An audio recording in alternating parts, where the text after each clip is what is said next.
ഇന്നത്തെ ഭഗവത്ഗീത സന്ദേശം. ഇന്ന് കിട്ടിയ കാർഡ് സ്പാർക്ക് ഓഫ് സ്പ്ലെൻഡർ ആണ്. ഭഗവത്ഗീതയിലെ 10-ാം അധ്യായത്തിലെ വിഭൂതി യോഗത്തിൽ നിന്നും 41-ാമത്തെ ശ്ലോകമാണ് ഇന്ന് കിട്ടിയിരിക്കുന്നത്.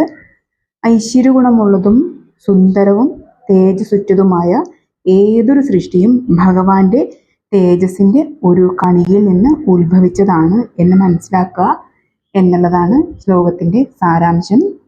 ആധ്യാത്മിക ലോകത്തിലായാലും ഭൗതിക ലോകത്തിലായാലും തേജസ്സുറ്റതും ശക്തിയുള്ളതും അതുപോലെ സുന്ദരവും ഐശ്വര്യപൂർണമായിട്ടുള്ള എല്ലാ അത്ഭുത പ്രതിഭാസങ്ങളും ഭഗവാനിൽ നിന്നും ഉത്ഭവിച്ചതാണ്.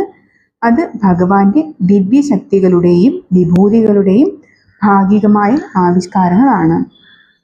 എല്ലാ കാരണങ്ങളുടെയും പരമകാരണം എന്ന നിലയ്ക്ക് എല്ലാത്തിൻ്റെയും ആലംബവും സാരാംശവും എന്ന നിലയ്ക്കും ഭഗവാൻ സകല ജീവജാലങ്ങൾക്കും ആരാധനാപാത്രമാണ് എന്നുള്ളതാണ് ഇതിൻ്റെ അർത്ഥം.